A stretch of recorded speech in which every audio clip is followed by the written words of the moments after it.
Cuán firme cimiento se ha dado a la fe. A través de la Biblia, un análisis de la Biblia libro por libro que le ayudará a crecer espiritualmente. Estos estudios fueron diseñados por el Dr. J. Vernon McGee. Acompáñenos en este fascinante recorrido a través de la Biblia. La palabra de Dios. Si usted supiera que va a morir en 3 días, ¿cómo pasaría su tiempo? Hoy, en A través de la Biblia, trazaremos los pasos de Jesús en su camino a la cruz y miraremos qué Él priorizó, cómo pasó su tiempo y lo que dijo. Nuestro maestro Samuel Montoya explicará la perspectiva de Marcos durante estos 3 días, la cual, como hemos mencionado, es sacada de la memoria y las experiencias del apóstol Pedro. Estos fueron días que transformaron la vida de Pedro, también como lo veremos. Aprenderemos algunas verdades importantes acerca del perdón, la fe, cómo caminar con Dios y llevar mucho fruto. Iniciemos nuestro tiempo de estudio en oración.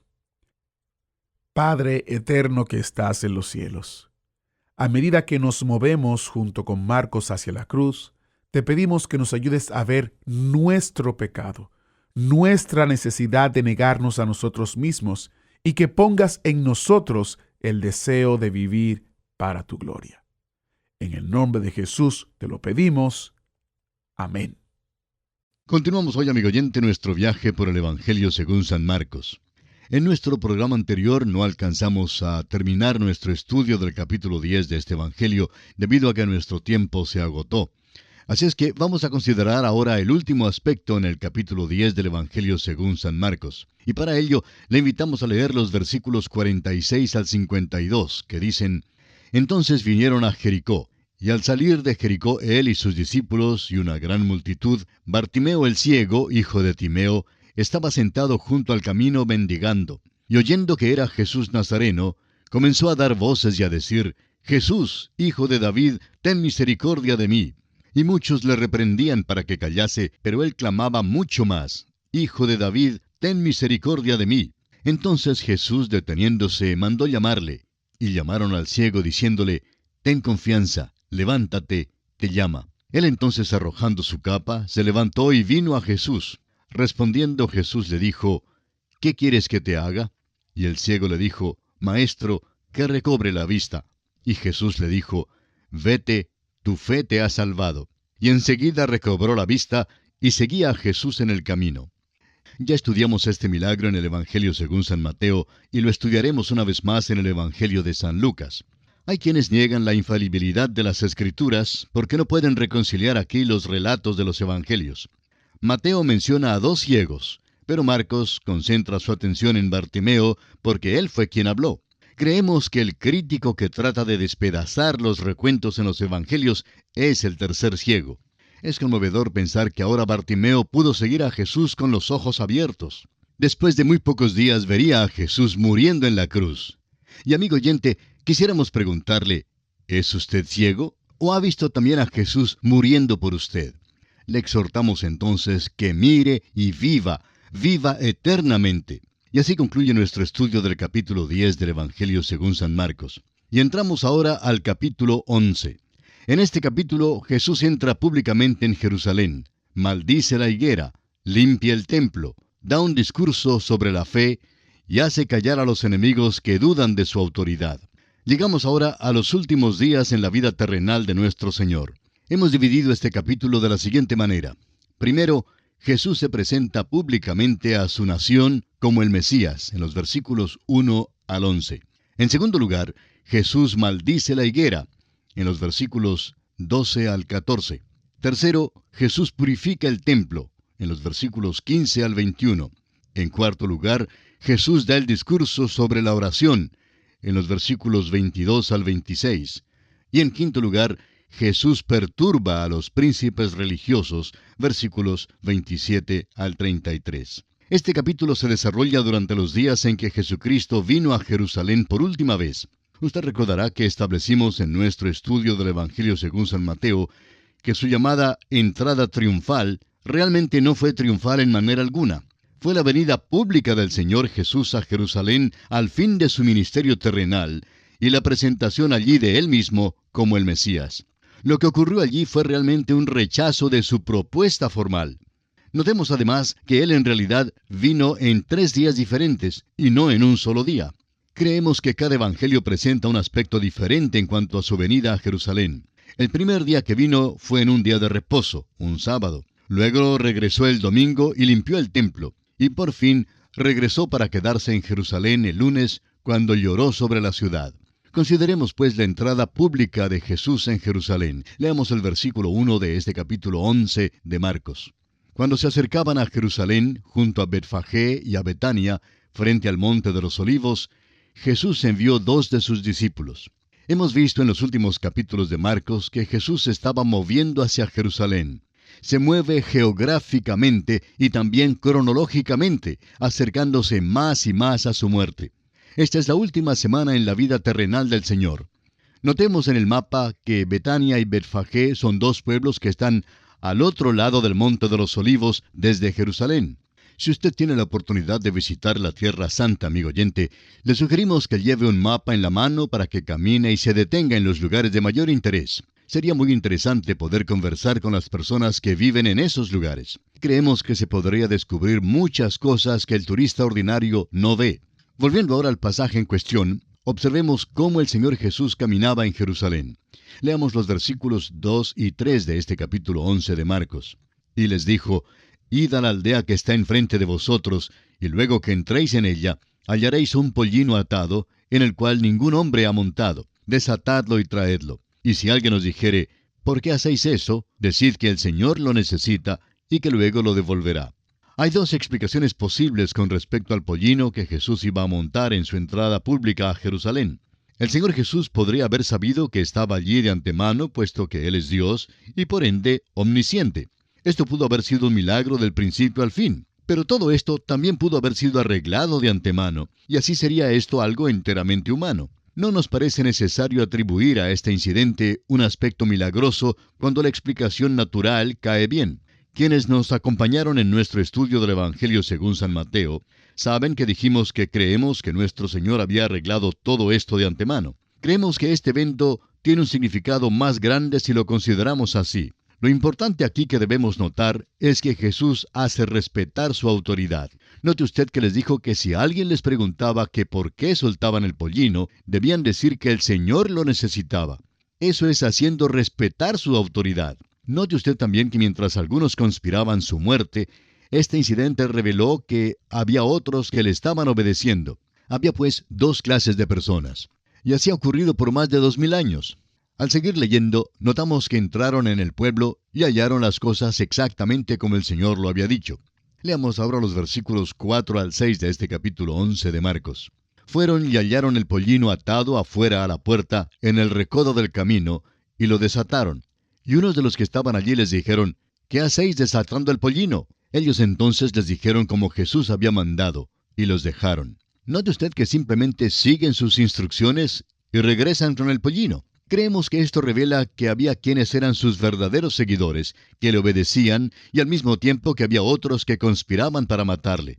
Comprobamos así entonces que es posible explicar este incidente del pollino a un nivel humano sin necesidad de considerarlo como un milagro. Leamos ahora los versículos 7 al 10 de este capítulo 11 de San Marcos. Y trajeron el pollino a Jesús, y echaron sobre él sus mantos, y se sentó sobre él.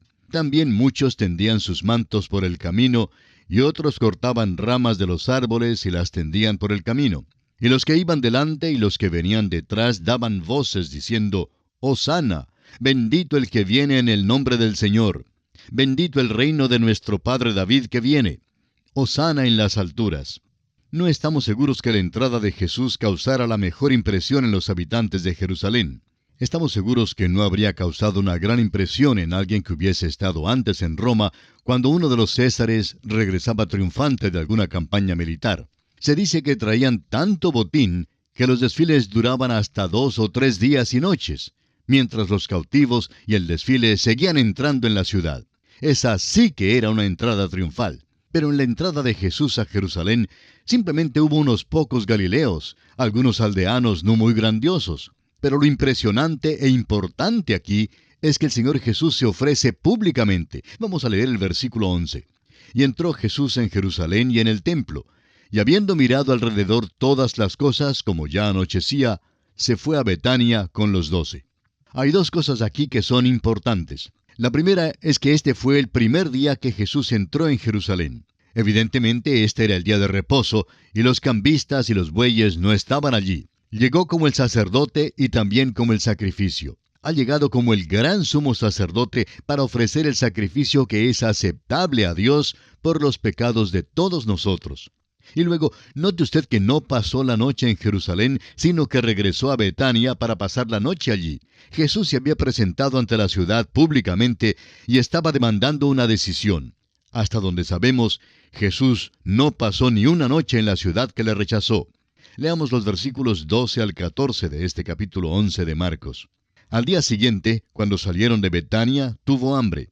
Y viendo de lejos una higuera que tenía hojas, fue a ver si tal vez hallaba en ella algo. Pero cuando llegó a ella, nada halló sino hojas, pues no era tiempo de higos.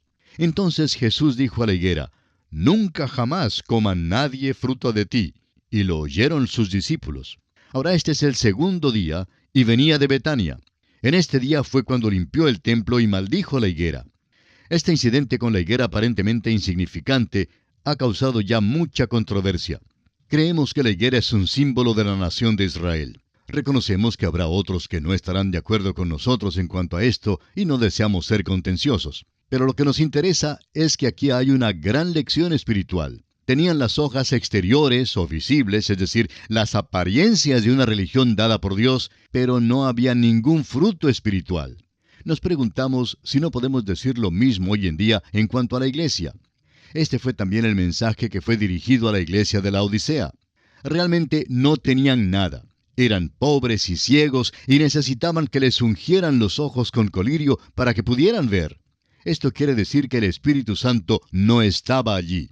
Creemos que esto es lo mismo que menciona Isaías en el capítulo 29, versículo 13, donde dice: «Dice pues el Señor, porque este pueblo se acerca a mí con su boca y con sus labios me honra, pero su corazón está lejos de mí, y su temor de mí no es más que un mandamiento de hombres que les ha sido enseñado». Y consideramos, amigo oyente, que esta es la condición de la iglesia en nuestros días. El Señor Jesús maldijo la higuera, y Mateo nos da otros detalles adicionales y dice que la higuera se secó. Y pasamos ahora al siguiente aspecto en consideración en este capítulo 11 del Evangelio según San Marcos. Leamos el versículo 15. Vinieron pues a Jerusalén, y entrando Jesús en el templo, comenzó a echar fuera a los que vendían y compraban en el templo, y volcó las mesas de los cambistas y las sillas de los que vendían palomas. Vemos pues que fue en su segunda visita a Jerusalén que Jesús limpia el templo.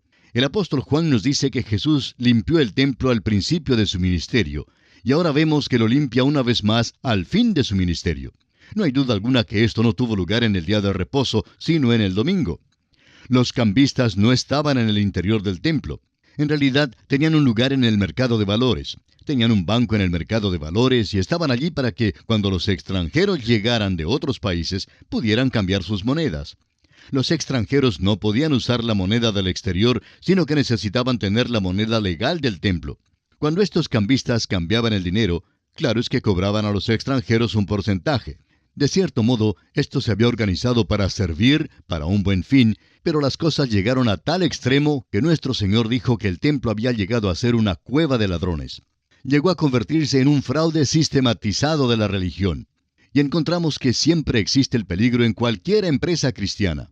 Por eso mismo hay que comprobar si las organizaciones a las que uno ofrenda son buenas o no. Tenemos que admitir que es algo difícil investigar los ministerios radiales, pero si usted, amigo oyente, por alguna razón se encuentra algún día en el sur del estado de California, en los Estados Unidos, nos gustaría que nos visite en nuestras oficinas principales en Pasadena. Nuestras oficinas no son de lujo ni espaciosas. Son muy cómodas y gracias a Dios que no tenemos que pagar alquiler.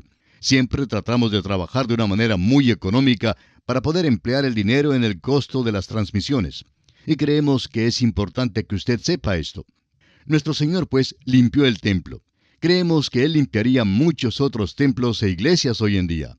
No queremos que Él venga a nuestras oficinas a través de la Biblia con un azote de cuerdas. Sabemos que siempre hay cosas que deben ser desenmarañadas, y sin duda nosotros no somos una excepción. Pero esperamos sinceramente y creemos que estamos glorificando y honrando a nuestro Señor. Y llegamos ahora al tercer día, y también al siguiente aspecto en consideración en este capítulo 11 del Evangelio según San Marcos. Leamos los versículos 20 y 21. Y pasando por la mañana, vieron que la higuera se había secado desde las raíces. Entonces Pedro, acercándose, le dijo: Maestro, mira, la higuera que maldijiste se ha secado. Esto hace que nuestro Señor dé su discurso sobre la oración. Los discípulos se maravillaron de la higuera, y esto da origen al discurso del Señor. Y es que la presentación pública de sí mismo como el Mesías no fue una entrada triunfal. Él fue rechazado, y no creemos que debamos usar el término triunfal, porque la verdad es que no es bíblico en ninguna manera. Espere usted hasta cuando algún día le vea llegando en las nubes, y los muertos en Cristo resucitarán primero. Luego nosotros, los que vivimos, los que hayamos quedado, seremos arrebatados juntamente con ellos. Así como dice San Pablo en su primera carta a los Tesalonicenses, capítulo 4, versículos 16 y 17. Verá usted la salida de aquella multitud grande de millones de santos que han vivido durante los últimos 2000 años. Amigo oyente, esa sí será una entrada triunfal. Creemos que tendrá lugar durante un largo período de tiempo. El arrebatamiento o rapto de su iglesia, la iglesia del Señor, los redimidos por la sangre de Cristo, será en un momento, en un abrir y cerrar de ojos. Pero, amigo oyente, esa procesión triunfal será larga y ha de viajar mucho. Él va a guiarla a un nuevo lugar, a una nueva creación. No será simplemente un viaje a la luna, sino a la nueva Jerusalén. ¡Qué cosa más gloriosa será aquella! Eso sí será triunfal. Y ahora el versículo 22 dice: Respondiendo Jesús les dijo: Tened fe en Dios. Es interesante notar que este discurso sobre la oración de fe resultó de la observación que hizo Pedro sobre la higuera maldecida. Y es que el primer paso de la oración, amigo oyente, tiene que ser la fe en Dios.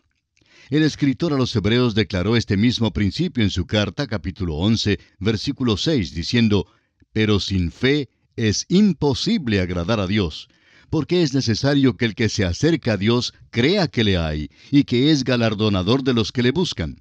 Si usted, amigo oyente, no cree en Dios, entonces el escéptico tiene mucha razón cuando dice que la oración es un loco hablándose a sí mismo. Tenga fe en Dios. Este es el primer paso. Volviendo ahora al capítulo 11 de Marcos, leemos en el versículo 23, Porque de cierto os digo que cualquiera que dijere a este monte, quítate y échate en el mar, y no dudare en su corazón, sino creyere que será hecho lo que dice, lo que diga le será hecho. Este es un versículo que es mal comprendido hoy en día. El cristiano no debe quitar y echar literalmente los montes, pero sí necesita el poder de lo alto para el vivir diario y para encarar las montañas de cuidados y problemas. Por eso, el apóstol Pablo oró en su carta a los Efesios, capítulo 3, versículo 16, diciendo: Para que os dé, conforme a las riquezas de su gloria, el ser fortalecidos con poder en el hombre interior por su espíritu. No ore usted por mí, amigo oyente, para que yo pueda mover montes físicos. En realidad no vemos la utilidad de mover montes físicos. El Señor no está hablando en cuanto a esto. Quisiera decirle con toda franqueza que me gustaría ser fortalecido con poder en el hombre interior por el Espíritu. Eso, amigo oyente, sería mucho más grande que el mover un monte. Eso es lo importante. Y es de eso en realidad que Jesús habla aquí. Pero les da esta ilustración visible de los montes para que ellos vean lo que la oración puede lograr. Leamos ahora el versículo 24 de Marcos capítulo 11. Por tanto, os digo que todo lo que pidiereis orando, creed que lo recibiréis y os vendrá. El versículo 22 dice: Tened fe en Dios. Eso no le da a usted la habilidad ni el poder para mover montañas, ni salir con sus peticiones o sus deseos egoístas. Tenga fe en Dios, amigo oyente, para que la voluntad de Dios se cumpla en su vida. Continuemos con los versículos 25 y 26 de Marcos capítulo 11. Y cuando estéis orando, perdonad si tenéis algo contra alguno, para que también vuestro Padre que está en los cielos os perdone a vosotros vuestras ofensas. Porque si vosotros no perdonáis, tampoco vuestro Padre que está en los cielos os perdonará vuestras ofensas. Aquí hay una condición que se tiene que satisfacer antes que la oración sea oída y contestada. Un espíritu que no perdona pondrá en cortocircuito el poder de la oración, y esto es muy importante recordar. Dios nos perdona por amor de Jesucristo, según lo indica Efesios 4:32. Esa es la única manera en que podemos ser salvos. Pero si usted y yo, amigo oyente, vamos a tener poder en nuestras vidas, tenemos que perdonar. Esto es muy importante. Prosigamos ahora con los versículos 27 y 28, que nos conducen al siguiente aspecto en consideración en este capítulo 11 del Evangelio según San Marcos. Volvieron entonces a Jerusalén, y andando él por el templo, vinieron a él los principales sacerdotes, los escribas y los ancianos, y le dijeron: ¿Con qué autoridad haces estas cosas? ¿Y quién te dio autoridad para hacer estas cosas? Note usted, amigo oyente, que todavía le siguen estos sabuesos de odio. Le resisten a cada instante. Disputaban su autoridad. Ellos eran los príncipes religiosos, los representantes autorizados de la religión en aquel tiempo. Y siendo que ellos no habían delegado ninguna autoridad en Jesús, quieren entonces saber de dónde recibió su autoridad. Leamos los versículos 29 y 30. Jesús respondiendo les dijo: Os haré yo también una pregunta. Respondedme y os diré con qué autoridad hago estas cosas. ¿El bautismo de Juan era del cielo o de los hombres? Respondedme. Aquella era una buena pregunta a propósito, pero la de Jesús fue una pregunta devastadora dirigida a los príncipes religiosos.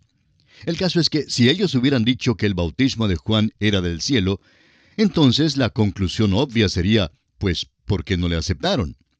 Por otra parte, si repudiaban a Juan, entonces tendrían que encarar el antagonismo del pueblo, porque el pueblo aceptaba a Juan como verdadero profeta de Dios. Luego, en los versículos 31 hasta el 33 de este capítulo 11 de Marcos, leemos: Entonces ellos discutían entre sí, diciendo: Si decimos del cielo, dirá, ¿por qué pues no le creísteis? Y si decimos de los hombres, pero temían al pueblo, pues todos tenían a Juan como un verdadero profeta. Así que, respondiendo, dijeron a Jesús: No sabemos. Entonces, respondiendo Jesús les dijo: Tampoco yo os digo con qué autoridad hago estas cosas. Estos líderes que creían que lo sabían todo, tuvieron que confesar su ignorancia. Tuvieron que evadir contestar la pregunta de Jesús. Puede arguirse que esto no dio a Jesús suficiente motivo para no contestar la pregunta de ellos. Pero, amigo oyente, ellos en realidad no buscaban ninguna respuesta, solo trataban de atraparle. No tenían ninguna intención de seguir sus enseñanzas, aun si Él les hubiera contestado. Jesús no les contesta porque Él no tiene intención alguna de caer en la trampa de ellos. Y esto para nosotros es una de las grandes pruebas de su deidad, su manera de tratar a sus enemigos. Recuerde, amigo oyente, que cuando los hombres y las mujeres vinieron al Señor con sus preguntas sinceras y como buscadores sinceros, recibieron una respuesta sincera y genuina de parte de Él. Y así concluye nuestro estudio del capítulo 11 del Evangelio según San Marcos. Será Dios mediante hasta nuestro próximo programa, amigo oyente. Es nuestra oración que el Señor le bendiga abundantemente. ¿Fue de ayuda para usted el estudio de hoy? ¿Desea enviarnos algún comentario de lo que ha estado escuchando? Entonces escríbanos, no espere más. Nuestro correo electrónico es atv@transmundial.org. atv@transmundial.org. Si desea recibir las notas y bosquejos de lo que estamos estudiando, suscríbase gratis en nuestra página en internet a través de la Biblia.org/notas. A través de la Biblia.org/notas.